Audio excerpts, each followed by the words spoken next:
how people would react and deliberately chose that time of day to leave the building. If you mean I deliberately chose lunchtime to take a client to lunch and deliberately decided to walk through the lobby on the way out of the building, then you're right. That's exactly what I did. Yes, but you set it up.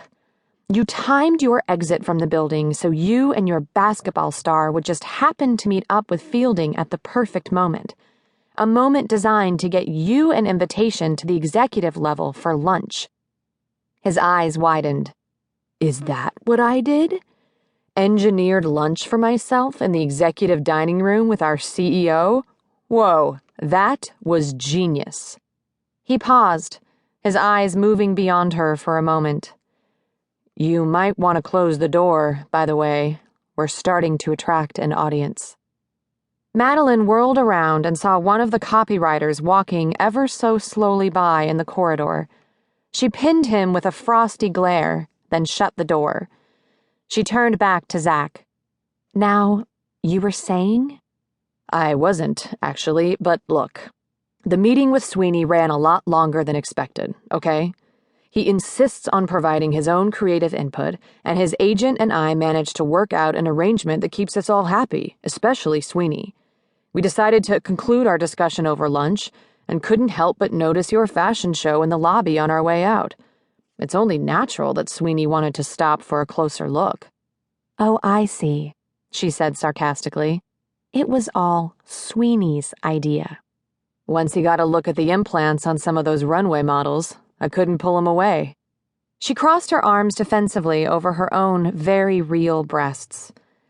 While you, of course, shielded your eyes. Madelyn was well aware of Zack's penchant for eyeing anything in a skirt, especially a tight one. A man can't help but look at what's put right in front of him, he said with a straight face. Anyway, one thing led to another. Fielding showed up, and you know the rest. There was nothing calculated or premeditated about it. Nice job, by the way, on the campaign you put together for Yvonne. Very slick. It should double his sales. It'll triple his sales. I suppose you expect me to thank you for the compliment now, right? He stood and came around the front of his desk to stand beside her. Only if you want to. I'm not always the villain you make me out to be. The comment was honestly meant. Sunlight streamed in through a modest side window, highlighting the strong lines of his jaw and the beginnings of a 5 o'clock shadow. He'd taken off his suit jacket, leaving him in a white shirt and a pair of tailored charcoal gray pinstripe pants. At 32, he was impossibly handsome, beautiful even, with a smile that could melt ice and hearts. A woman would have to be dead to be immune to his charms. And Madelyn was very much a living, breathing female, though she did her best not to acknowledge it in his presence. His kind words left her feeling churlish. She cleared her throat. The fact remains that you took shameless advantage of the situation. He leaned against his desk. If you're talking about the invitation to dine upstairs, what would you have had me do?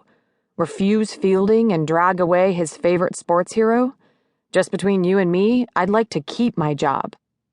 Look, Madelyn, you do great work, keep the clients happy, and earn the company a bundle. That's what's important and what everyone will remember, not the fact that you missed out on lunch in the penthouse. He lowered his voice as if to share a secret. To be honest, you're better off. A meal up top is nothing but a lot of dry talk and heavy food. He tapped a fist to the center of his chest, mimicking heartburn. A little of that French stuff goes a long way.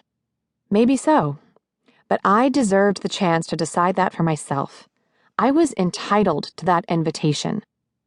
Today was supposed to be my day, not yours. Why was it lately that he was the one receiving all the accolades? You're right, Zack agreed. You were entitled. And likely you would have received it if Larry Rowland didn't turn into a quivering puddle every time one of the top brass looks at him for more than 2 seconds in a row. But that's bosses for you. You'll get another chance, don't worry. He smiled broadly, flashing her a glimpse of his perfect white teeth. Are we square now? A weak, traitorous